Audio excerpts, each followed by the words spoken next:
दिनै क'क्राझार जिल्ला दुलाराय बर' फरायसा आफादनि बानजायनायाव 13 बोसोर बैसोनि हौवासाफोरनि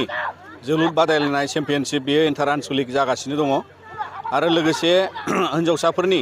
13 बोसोर बैसो गाहायनि बिथांमोना सेथि खेब बेखौ बानजायगोन आरो बियो दुलाराय बर' फरायसा आफादनि बड'फानि गोजोरथियारि सोलायनायनि मावथांखिनि मोनसे बाहागो। मानोना जोङो माखासे जोंनि बर' माहारिखौ गोजौ फारसे एबा गेरेमसा माहारि खालामनो थाखाय गेलेमु बिथिंजों नोजोर बोनानै जोङो फुटबलाव बा जोलुर बादायलायनायाव दुलाराय बर' फरायसा आफादा बे उन्दै फंबाय बिनानावमोनखौ लानानै इयुन समाव बिथांमोननि गेलेनायखौ मोजां मोननाय आरो बिथांमोना साफा राफोद गेलेगिरि जानो थाखाय दिनै उन्दै बैसोनिफ्राय जिहेतु साखाफारा जानांगौ बे मोनसे नोजोरखौ लाखिनानै बेबादि आन्डार 13 फुटबल चेम्पियनशिप दिनै ब्रैथि खेब बिथांमोना जिल्लानि सिङाव खुंफुंदों आरो बेफोरबायदिनो गासै जिल्लाया खुंगासिनो दङ आरो बेबायदिनो मिरुआरि जोङो गासै जिल्ला टु इन्टार डिस्ट्रिक्ट मोनसे आन्डार 13 नि बादायलायनाय जागोन आरो बिनि दारै जोङो मोनसे बड'फा फुटबल क्लाब मुंनि जि जोंनि फुटबल क्लाब एबसुजों बानजायजानाय बेयो रेजिस्टार जाबाय आरो बे क्लाबनि दारै जोङो बिथांमोन फंबायमोनखौ बे आन्डार 13 गेलेगिरि जे प्लेयार टीम बेखौ मोनसे सायख'नानै जों स्टेट लेभेलाव गेलेनायनि साखाफारा खालामगोन आरो हिन्जावसा हान्जाखौबो बेबायदि देग्लायनिफ्राय साखाफारा खालामनायनि लामायाव दिनै बिथांमोना हान्जा गेलेनो ओंखारबोदों आरो दिनै जों फोथायो जे बर' हारिनि गेजेराव आरो गुबुन हारिनि गेजेरावबो जे गेलेनायजों फुटबल गेलेनाया मोनसे बिराद गिदिर मोनसे गोसो बोनो हानाय मोनसे गेलेनाय लोगोसे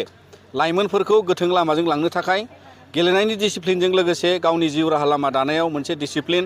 आरो जिबादि मोनसे साखाफारा जानाय सांग्रां सुबुं जानाय आरो गुबुन मोजां राहा खान्थि बिथांमोना समाज बेरेखा खान्थिनिफ्राय गोजानाव थाहोनो थाखाय बे गेलेनाया मोनसे राहा जायो होननानै जों फोथायो आरो बिनिखायनो गुबुन गेलेनायखौबो लाफानानै काबादि भलिबल आरो बायदि फुटबल गेलेनाय दुलाराय बर' फरायसा आफादा गुबुन बैसोनि बेखौबो जोङो बानजायो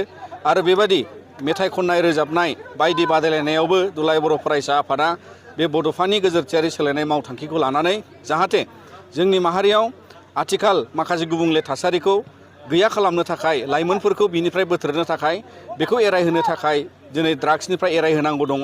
दिनै गुबुन जोंनियाव समाज बेरेखा खान्थि जागासिनो दङ मबाइल बांद्राय बाहायब्रेनायनिफ्राय बिथांमोनखौ गोजानाव दोननो थाखाय गेलेनाया मोनसे फिजिकेलि मोनसे बिराद गिदिर राहा मानसिनि देहानि थाखाय आरो बेबादिनो सुबुं समाजाव जोङो गोथों लामा लानो थाखाय मोनफा राहा लाहोनायाव बेफोरबायदि माखासे दुलाराय बर' फरायसा आफादा जों गुबुन हाबाफारि आथिखाल रनसायगासिनो